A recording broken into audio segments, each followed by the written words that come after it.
My select viewers, we're back from Singapore. My name is Gold Mountain and this is another episode of Play Select. So in this episode, I know E3 is coming on real soon, but without the games, there's no point for the tech. So in the meanwhile, let me tell you about the games that are coming out right now. Check it out.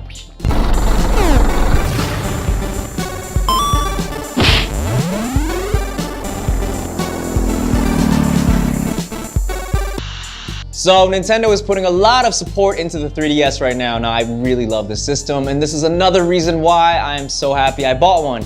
Now this game is called Neketsu Kyoha Kunio-kun SP Kyokusoku, which pretty much means River City Ransom, a brand new one coming out for the 3DS. Now this is the second one, and the original writer from the original series is coming out with a brand new story. Now what is the story? I don't even know because it only says in the Famitsu that this game is going to be awesome. What is going to happen? You have 4-player Wi-Fi co-op, which is going to be great in the town of the Kunio-kun universe. At the same time, you get real-world locations such as Shibuya, Shinjuku, and Ikebukuro. So this is very interesting. At the same time, all these brand new special moves are coming back now. If you're familiar with the Ricky Kunio-kun series, aka River City Ransom, then you know that there's dodgeball spin-offs. Well, you can actually use the dodgeball moves, which is very cool. And there's also the enemies from the different games coming back. So this is something I'm very much looking forward to. But the thing is, it's done by Arc System Works and it's for Japan only. So that being said, with the wait that we had to do with all the Blaize games, well, in this case, actually in America, there is somebody who's actually making a sequel, a direct sequel to the original NES River City Ransom. Now this is very cool. Independent dev Combat Studios actually got the licensing rights from Million Co., which made the GBA game before, and now they're taking it together and they're making a game that is set way in the future where Alex and also Ryan are much older. Now this is awesome because you can follow them on their Twitter. This just started. They're probably going to do crowdsourcing in the summertime, and I don't know much about this except for the fact that it's just going to be a very good nostalgic run in one of the best games in my mind for all time. And getting more River City Ransom news, oh man, there's going to be a live-action River City Ransom movie. Now this is just, I mean, if you've seen the Phoenix Wright one from Capcom, and now they're having this movie, Japan is doing a very good job bringing these movies out. So this one is in production right now, and everything is being made, so this is something to look forward to when you bust people's heads and make them say, BARF!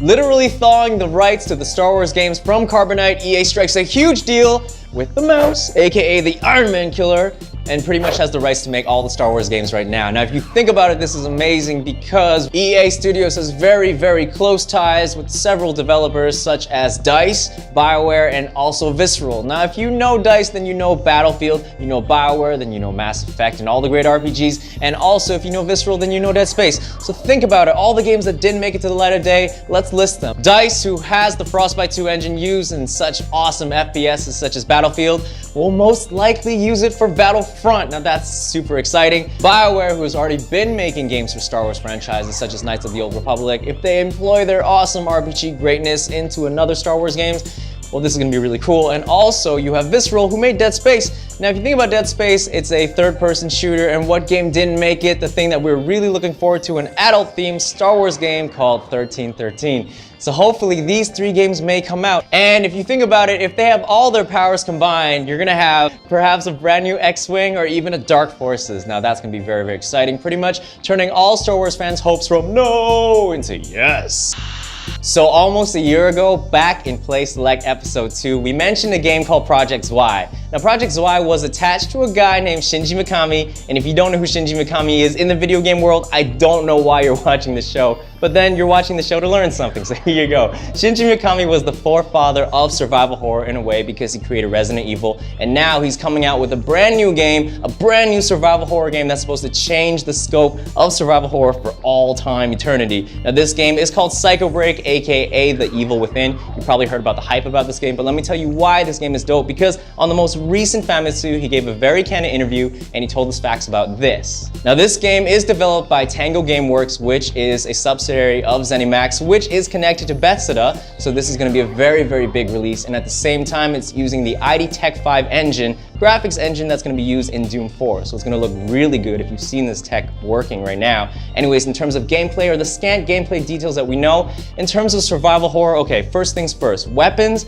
there definitely are weapons, but none of the weapons are going to be OP, because you know, in Dead Space, I loved it, it was cool, but eventually you got to a point where you're just a walking tank and nothing scared you because you just blow everything away. This one, you're just a detective, so all you can really rely on is your wits, your cerebral prowess, and also just handguns, maybe like 2x4s and whatever you you see around you. At the same time, the enemies, it's kind of like a puzzle within themselves because there's going to be a huge variation of enemies and you have to figure out how to kill them. So a normal headshot to the zombie head doesn't work in this case. Actually, you probably have to shoot them, maybe kick them in the kneecap, then take a torch, light them on fire, figure it all out at once, and you'll be like, oh, that was tough. But because there's so many different enemies, you're always going to be thinking about how to fight them. Eventually, you'll probably figure out all of them, but at the same time, the learning curve about this while being scared in this really crazy environment is something that gamers can really be thrilled about. At the same time, you have a thing in your inventory called traps. So what's interesting about the traps is that there's actually environmental traps aside from the ones you have in your inventory, but the ones in the environment you can use against enemies or actually fall into them yourself. And at the same time, this is very scary and compelling because you're just trying to figure out how to kill them, and then you're actually dodging traps, stuff like this. And the last game that I really think used traps was Tecmo's Deception, and that was a pretty cool game. But anyways, this game is coming out 2014 for the PS4, the PS3, Xbox 360, and also PC. So when the more details come out, we're gonna let you know, peeking out of nowhere just to scare you.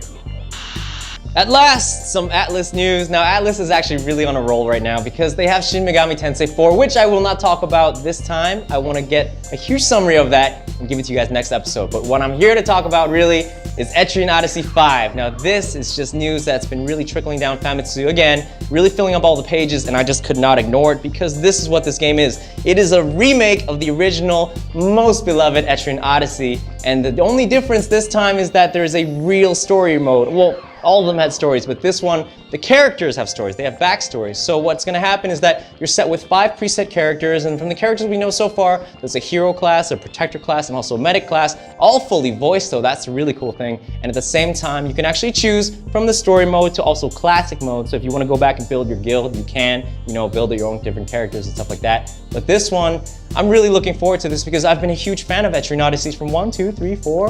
All the QR codes that they've been giving our 3DSs, this is really cool. So in terms of difficulty, expect that punishing faux difficulty from the Etrian Odyssey series, but you can choose picnic mode, which is for you noobs, beginners who want to get into this game. And also there is an original music and remix music that you can select from. That's pretty interesting as well. I've heard it, sounds really good on the trailers. And at the same time, if you pre-order this, because this game is coming out in June, you will get a rice bowl. Now that's great because rice is perfect when you are really hungry and you want to eat 2,000 of something.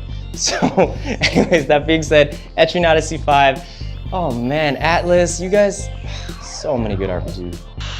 Remember Me, a very interesting IP from Capcom, is coming out June the 4th for the US markets and the 7th for the European markets. But because it's coming out so soon, there's some pre-order bonuses, and let me tell you about one that has some real cool moves.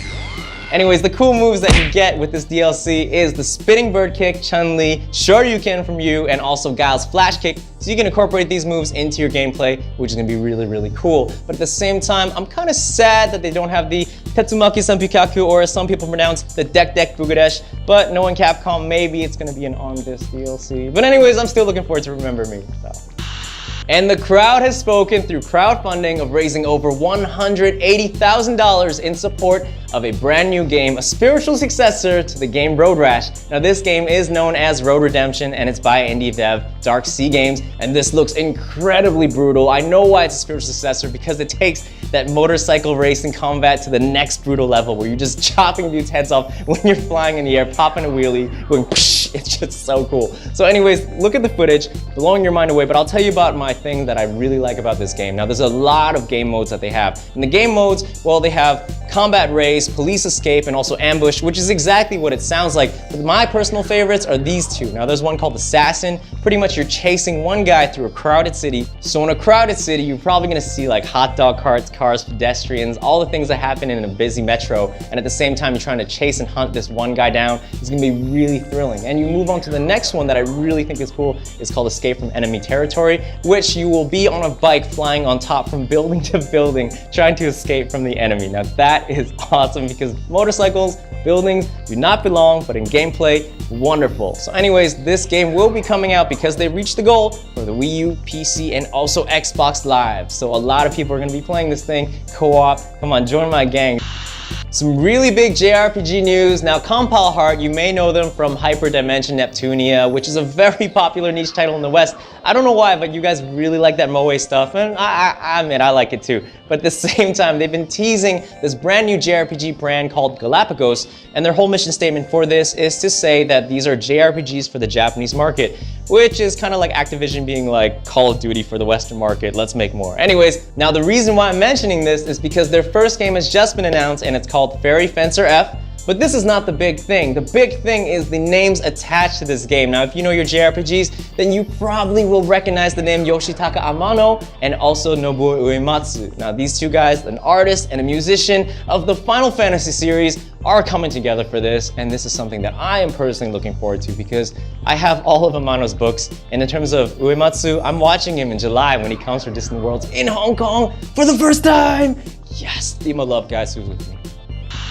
Time to announce the winner of last week's prize time. Now, as you know, last episode we had the Dear Respected Leaders newscaster ask you the question, and this time we have the Dear Respected Leaders loyal soldier telling you who won. So here you go. 공화위단 선전포고나 다름이 없습니다. 이미 우리 부대 안의 모든 항공 및 반항공 탁수단들은 날강도 미지와 이명박 지식기 무리들을 단숨에 죽탕쳐 버릴 수 있는 만난의 전투 준비를 갖추고 있습니다. 단숨에 놈들의 성운을 불바다로 만들어 쌓이고 쌓인 분노와 복수의 한을 통쾌하게 불 것입니다.